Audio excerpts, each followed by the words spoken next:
Bonjour, je suis Nathalie de l'Offre Bon Amour, responsable du secteur de la santé pour Veolia Propreté France. Chaque année, que ce soit dans le cadre de la médecine humaine ou vétérinaire, les établissements de santé, les professions libérales de santé, les laboratoires génèrent près de 160 000 tonnes de déchets d'activités de soins à risque infectieux par an, les DASRI. Particulièrement encadrées, leur réglementation qui incombe à tout producteur doit prendre en compte 3 réglementations. Le Code de la santé publique, le Code de l'environnement et la réglementation européenne pour le transport des matières dangereuses par route.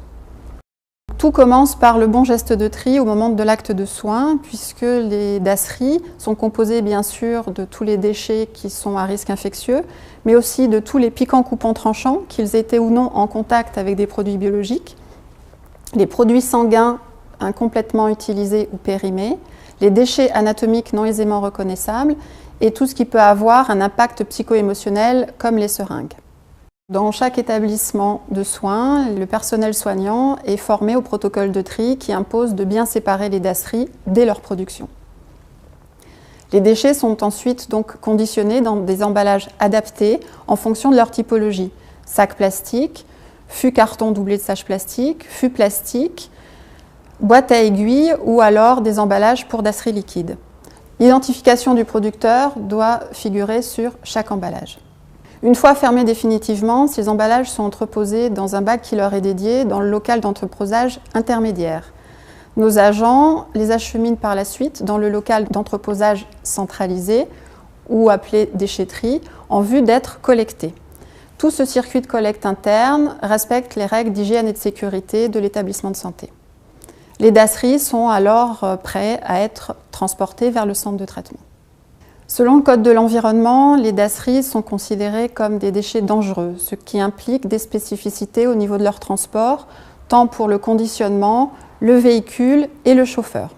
La fréquence de collecte est directement liée aux quantités de DASRI produites. Donc l'évacuation devra se faire toutes les 72 heures si la production est supérieure à 100 kg par semaine. Dans les 7 jours, si la production est comprise entre 15 kg par mois et 100 kg par semaine. Dans le mois, si elle est comprise entre 5 kg par mois et 15 kg par mois. Ou alors tous les 3 mois, si la production est inférieure à 5 kg par mois. L'émission d'un bordereau de suivi lors de la collecte assurera la traçabilité tout au long de la filière. Une fois chargés dans les camions, les DASRI sont acheminés vers le centre de traitement Veolia le plus proche. Les 2 seuls modes de traitement autorisés par le Code de la santé publique sont l'incinération et le pré-traitement par désinfection. Lors de leur arrivée dans l'usine, les bacs sont enregistrés informatiquement à l'aide d'un PC industriel qui permet d'identifier le producteur du déchet.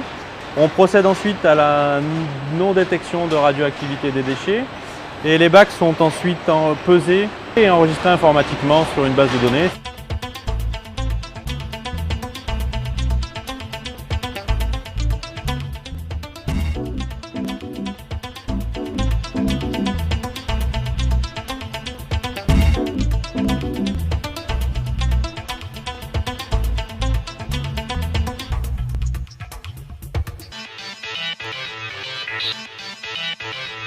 You